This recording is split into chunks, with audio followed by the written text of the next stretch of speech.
வெற்றிவேல் முருகனுக்கு அரகரோகர. இன்னைக்கு சூரசம்ஹாரம் நடந்தது. தெய்வ பேராற்றல் முருகப்பெருமாளின் அவதார நோக்கம் நிறைவடைந்தது.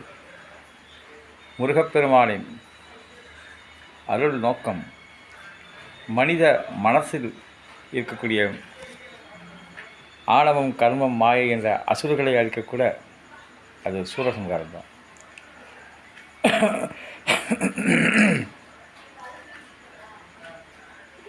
இந்த உலகத்தை ஆதிசங்கரர், ராமானுஜர், மகான்கள் குருவாக இருந்து நடந்தே சென்று பாரத தேசம் முழுவதுமாக இந்த இந்து மதத்தை வளர்க்க வேண்டும், இந்த இந்துக்களை ஒன்றிணைக்க வேண்டும், இந்த இந்துக்களை வழிநடத்த வேண்டும், இந்த இந்திய நாடு சுபிட்சமாக வாழ வேண்டும் என்றால் அதில் ஆன்மீகம் வேண்டும்.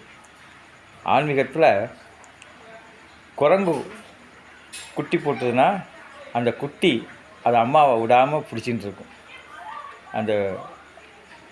அது ஒரு கருணை. இன்னொரு பகுதி பூனைக்குட்டி. அந்த பூனைக்குட்டிக்கு வருத்தமோ கவலையோ இருக்காது, ஏன்னா அம்மா அதை பார்த்துக்கும்.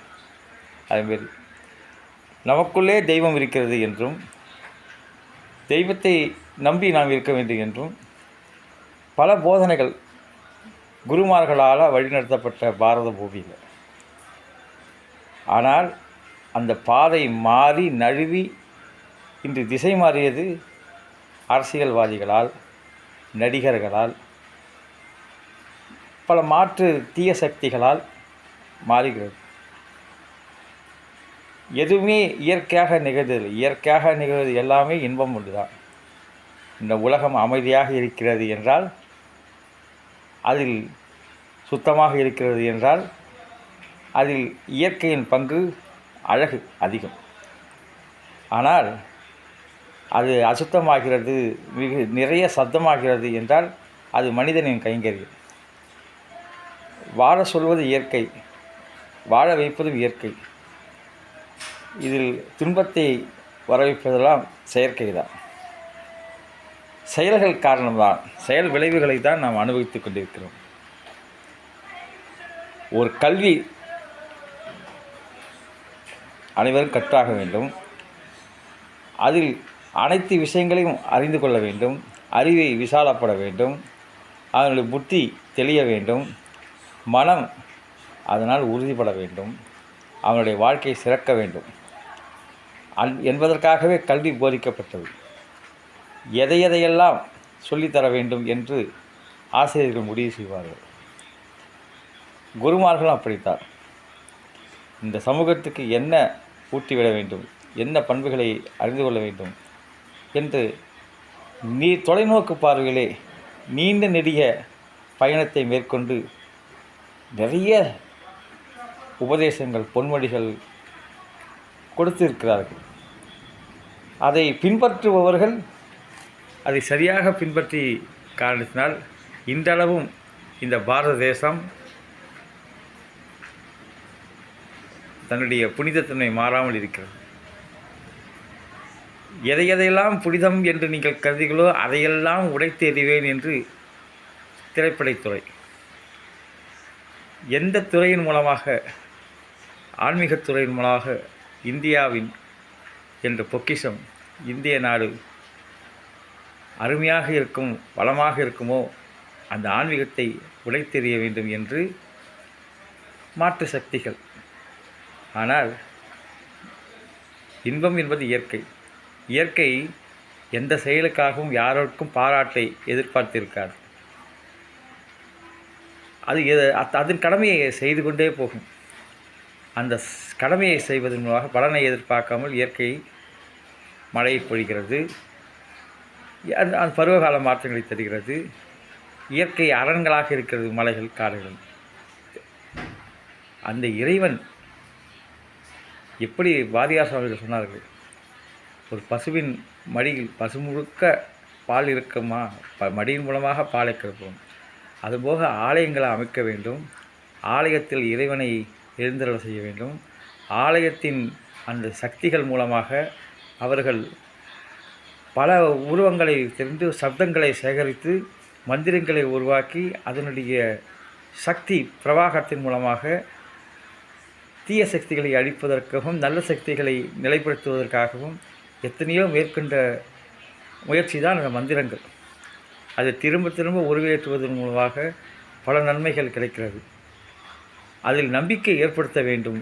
அந்த நம்பிக்கை இன்மை காரணமாக தான் இன்றளவும் மக்கள் பல உயிர்கள் எல்லாம் மிகவும் கஷ்டப்படுகின்றன. எல்லாருக்கும் எல்லாம் கிடைக்க வேண்டும், எல்லாரும் சௌக்கியமாக இருக்க வேண்டும் என்பதுதான் ஆன்மீகம். அது அந்த பக்தியின் காரணமாக அவர்கள் எப்பவும் சுறுசுறுப்பாக வைத்திருக்கும். அந்த ஆன்மீக பாதை பல வகையான பக்திகள் சொல்கிறார்கள். இந்த சமூகத்தில் பல நன்மைகள் செய்து முடிக்க ஆன்மீக பாதை மட்டுமே காரணம் என்று நிரூபித்திருக்கிறார்கள். இந்த உலக உயிர்களுக்கு நன்மை அளிப்பதும் ஆன்மீகம்தான்.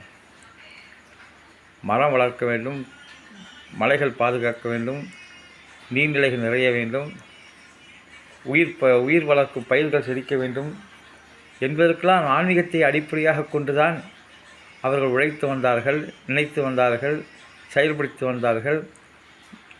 இந்த வாழ்க்கை இன்பமாக போகின்றது. ஆக கல்வி, இந்த கல்வி கற்பதிலே ஒரு தொலைநோக்கு பார்வை வேண்டும். அந்தமாரி பாடம் கற்றுக் கொடுத்துட்ருந்தாங்க. நமக்கு தேவையானது ஒன்றில் ஒரு டிராஃபிக் ரூல் வலது பக்கமாக செல்ல வேண்டும், இடது பக்கம் எதிர்ப்புறத்தில் வர வேண்டும். இந்த மாதிரி எல்லாம் ஒரு விதிமுறைகள், ஒரு பொறுப்புணர்வுகள், இவைகளையெல்லாம் மாணவர்களுக்கு கற்றுத்தருவது தான் கல்வி. இந்த சமுதாயத்தில் பயனுள்ளவர்களாக உருவாக வேண்டும், குற்றவாளிகளாக அல்ல. அவர்களை எதை செய்தும் ஜாதியை வைத்து, மதத்தை வைத்து, வறுமையை வைத்து, வசதிகளை வைத்து, ஆணவத்தை வைத்து, அவர்களுடைய செயல்பாடுகளை குறுக்கி வைத்து வீணடிக்கக்கூடாது என்பதற்கு தான் அந்த கல்வித்துறையை சீர்படுத்த வேண்டும். ஒரு அரசாங்கம் வழி நடத்துகிறது, ஒரு அரசியல்வாதிகள் இந்த உலகத்தை இயக்கிறார்கள் என்றால் சமூக பொறுப்பு இன்று குறைந்திருப்பதன் காரணமாக நாம் மீண்டும் அந்த ஆதிசங்கரர் வழியிலே இந்த ஆலயங்களை ஸ்ட்ராங் பண்ணிக்கணும், உறுதிப்படுத்திக் கொள்ள வேண்டும். ஆலயங்கள் இருந்தால்தான், ஆலயங்கள் அவர்கள் அன்றைக்கி விசாலமாக அன்றைக்கி கட்டினாங்க ராஜாலாம். என்ன காரணம்? அந்த ஆலயத்தை ரொம்ப விசாலமாக கட்டினதும் இல்லாமல் அதுக்கு நிறையா சொத்துக்களை எழுதி வச்சார். அதை ஆகம முறைப்படி நியமமாக பூஜை நடக்கணுங்கிறதுக்காக பல ஏற்பாடுகள் செய்து தான் போயிருக்கிறாங்க. ஆலயங்கள் அதிகமாக உள்ள அந்த பாரத தேசத்திலே உலகத்திற்கே வழிகாட்டியாக, உலகத்திற்கு குருவாக இருந்திருக்கிறது. இதயம் போன்றது இந்த பாரத பூமியில் சொல்வார்களா. அந்த ஆலயம் அவ்வளவு vibrate, cosmic power, dynamic power எல்லாமே கொடுக்குறது. இந்த உலகத்தில் வாழ வைக்கிற நோக்கத்தை கொடுக்குறதே ஆன்மீக பாதை தான். நல்ல நடவடிக்கைகள், வாழ்க்கை முறை, பழக்க வழக்கங்கள் அது குருமார்கள் போதித்து வந்ததுனால நல்ல குடும்பமாக இருந்திருக்காங்க. நல்ல குடும்பமாக இருந்ததுனால அவங்களோட சந்ததிகள் நல்ல சந்ததிகளாக இருந்திருக்காங்க. அனைவருக்கும் ஒவ்வொரு தொழில். 5 விரலும் ஒன்றா இருக்கா? 5 விரலும் ஒன்றா இருந்தால் எந்த பொருளையும் எடுக்க முடியுமா? அவரவர்களுக்கு தெரிந்த தொழில்களை வளர்க்க வேண்டும். அவர்களுக்கு அவர்களுடைய பாண்டித்தியம் பெற வேண்டும். அது ஒரு நிபுணத்துவம் பெற்று அந்த தொழில்களெல்லாம் மேலோங்கினால் பல கலைகள்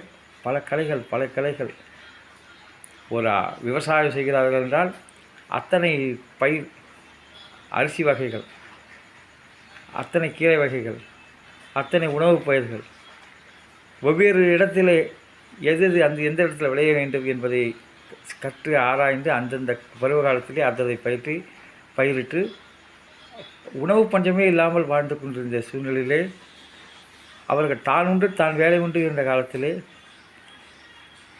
இப்போ ஆன்மீகத்தில் நிதானமாக போகணும், சாந்தமாக போகணும், அமைதியாக இருக்கணுன்ற போதினால எல்லாம் பகவான் செயலில் முழு நம்பிக்கையாக இருந்த காலத்தில் அந்த நம்பிக்கை இல்லாதவர்களை அவர்களுடைய எதிரிகள் சூழ்ச்சிகளுக்கும் சுரண்டர்களுக்கும் பயன்படுத்தி அடிமைகளாக்கி பிரிவினைகளை புகுத்தி அவங்க வெளிநாட்டிலேருந்து வந்தாங்கன்னா கொள்ளையடிக்கிறது முதல்ல கோயிலில் தான் நகைகள் இருக்குது, கோயில்கள் தான் கலாச்சாரம் வளருது, நாகரிகம் வளர்க்குது, மனித சமுதாயம் செழிப்பாக இருக்கிறதுக்கு கோயில் தான் காரணம் என்று அவர்கள் முதல்ல கோயிலில் தான் கண் வச்சாங்க. கோயிலில் உள்ள செல்வத்தை கொள்ளடிச்சதோ இல்லாமல் மக்களையும் சேர்த்து பிடிச்சிட்டு போயிட்டாங்க. வீரம் குறைந்தவர்கள் அல்ல, நம்மளுடைய தேசத்திலே வீரம் குறைந்தவர்கள் அல்ல. ஆனால் அந்த ஆயுதங்களோ அந்த அபாயகரமான ஆபத்தான விஷயங்களோ நமக்கு தேவையில்லை என்று சாந்தமாக சமாதானமாக பொறுப்பாக இருந்து வருவார்கள். அவர்கள் மிருகங்கள் போல மிருகபலத்தோடு வந்து ஆட்சி செய்து என்னென்னவோ செய்து பார்த்தார்கள். அவங்க ஒரு 300 வருஷம், வெள்ளைக்காரன் ஒரு 200 வருஷம், இப்போ இந்த 70 வருஷமாக அவங்களோட சாயலே இருக்கிற மாதிரி தான் இந்த அரசாங்கம்லாம் நடந்துட்டுருக்கு. இதெல்லாம் மாறணுன்னாக்க ஆலயங்கள் இருக்கும் ஆலயங்களை பாதுகாக்க வேண்டும், உருவாகும் ஆலயங்களுக்கு உதவி செய்ய வேண்டும். அவரவர்கள் பகுதியில் உள்ள ஆலயங்களை சிறப்பாக பூஜைகள் நடைபெற, சிறப்பாக அந்த ஆலய வழிபாடு நடைபெற, சிறப்பாக மக்கள் ஒன்றிணைக்க வேண்டும். குரு பக்திக்கு கட்டுப்பட்டு குரு வார்த்தைகளை கடைபிடிக்கும் கொள்கை என ஏற்று பக்தி சிரத்தைகளுடன் மக்கள் வாழ்ந்தார்களேயானால் அது புண்ணிய செயல், பல சந்ததிகளை வளர்க்கும். குருமார்களோட அனுபவம் அறிவு அத்தனையும் புத்தகமாகியிருக்கிறார்கள். அதை செயல்படுத்த வேண்டும். இப்போ அதுக்கான திட்டமிடல் தான் இன்றைக்கி தேவை இந்த சமுதாயத்துக்கு. அதுக்கான தீர்மானம் செய்கிறது தான் இன்றைய தேவை. அந்த என்ன அமைக்கணும், அந்த குழுவை அமைக்கணும், அதுக்கு தகுதியான பக்தர்களை நியமனம் செய்யணும் அந்த குழுக்களை. அப்படிப்பட்ட ஆன்மீகத்தை வளர்க்கக்கூடிய நண்பர்களெல்லாம் ஒருங்கிணைக்கணும். அந்த இப்போ இருக்கிற விஞ்ஞான வளர்ச்சியில் தகவல் சாதனம் மிக விரிவாக இருக்குது. எந்த மூலையில் இருந்தாலும் செய்தியை கொண்டு சேர்க்க முடியும். இந்த இயக்கிறதுக்கு ஒரே ஒரு மைய புள்ளி வந்து ஆலயம்தான். அந்த ஆலயம் நிர்வாகி கட்டுப்பாட்டில் அவரோட மேற்பார்வையில் சிறந்து விளங்க வேண்டும். ஆலயங்கள் வந்து பாதுகாக்கப்பட வேண்டும். தெய்வ நிந்தனை கூடாது, தெய்வ நம்பிக்கை மேலோங்க வேண்டும். கல்வி, பண்பு, தொழில், குடும்பம் இதனாலும் வாழ்க்கை என்ற தேருக்கு சக்கரம்.